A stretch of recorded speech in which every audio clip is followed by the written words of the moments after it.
ನೀವು ಆರಂಭದಲ್ಲಿ ಮಾಡಿದ್ದ ಏನು ಆರೋಪಗಳು, ಬುರುಡೆಯನ್ನ ತಂದು, ಬಟ್ ಈಗ ರಿಪೋರ್ಟ್ ಹೇಳ್ತಿರೋದು ಇಲ್ಲ, ನೀವೆಲ್ಲವೂ ಕೂಡ ಷಡ್ಯಂತ್ರ ಮಾಡಿದ್ದೀರಿ, ಧರ್ಮಸ್ಥಳದ ವಿರುದ್ಧ ಅಪಪ್ರಚಾರವನ್ನ ಮಾಡಿದ್ದೀರಿ, ತೇಜೋವಧೆಯನ್ನ ಮಾಡಿದ್ದೀರಿ, ಇಡೀ ಈ ಬುರುಡೆಯನ್ನ ಹುಟ್ಟು ಹಾಕಿದ್ದು ಜೊತೆಗೆ ಇದೆಲ್ಲವೂ ಕೂಡ ಷಡ್ಯಂತ್ರ, ನಿಮ್ದು ಬೇರೆಯದ್ದೇ ಅಜೆಂಡಾ ಇದೆ, ನಿಮಗೆ ಬೇರೆ ಬೇರೆ ಕಂಟ್ರೀಸಿಂದ ಹಣ ಬರ್ತಾ ಇದೆ, ಇದನ್ನೆಲ್ಲ ಯೂಸ್ ಮಾಡಿಕೊಂಡು ನೀವು ಒಂದು ಧಾರ್ಮಿಕ ಕ್ಷೇತ್ರದ ಬಗ್ಗೆ ಅಪಪ್ರಚಾರವನ್ನ ಮಾಡ್ತಾ ಇದ್ದೀರಿ, ಇದು ಷಡ್ಯಂತ್ರ. ಧಾರ್ಮಿಕ ಕ್ಷೇತ್ರದ ಬಗ್ಗೆ ಅಪಪ್ರಚಾರ ಮಾಡ್ತೇವೆ ಅಂತ ಯಾರು ಹೇಳ್ತಾ ಇರೋದು? ಹ್ಮ್ ದಾಖಲೆಯಲ್ಲಿ ಇಲ್ಲ.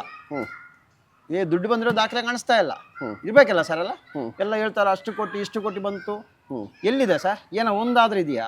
ತೋರಿಸ್ಬೇಕಲ್ಲ ಸರ್ ಈ ವರದಿಯಲ್ಲಿ. ಸರಿ, ಅಪಪ್ರಚಾರ ಮಾಡ್ತಾ ಇದ್ದಾರೆ, ಒಪ್ಕೊಳ್ಳೋಣ. ಹಾಗಾದ್ರೆ ನಾನು ಕೇಳ್ತಾ ಇರೋದಕ್ಕೆ ಉತ್ತರ ಕೊಡಿ. ಇವಾಗ 2016ರಲ್ಲಿ VS ಉಗ್ರಪ್ಪ ಅವ್ರನ್ನ ವರದಿ ತಯಾರು ಮಾಡಿದ್ದಾರೆ.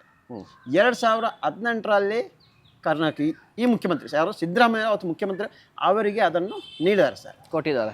ಒಂದು ದಿನಕ್ಕೆ ಅಲ್ಲ 3 ದಿನಕ್ಕೆ ಒಂದು ಅಸಹಜ ಸಾವಂತ ಕೊಟ್ಟಿದ್ದಾರೆ ಸರ್. ಹಾಗಾದ್ರೆ ಅವ್ರು ಮಾಡೋ ಷಡ್ಯಂತ್ರ ಅದು ಕೊಡಿ ಸರ್.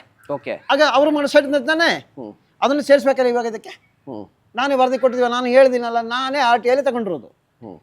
ಅದು ಕಡಿಮೆ ಅಂದ್ರೆ 1200 ಪೇಜನೇ ಇದೆ. ಇದೇ ಥರ 3 ಪುಸ್ತಕ ಇದೆ.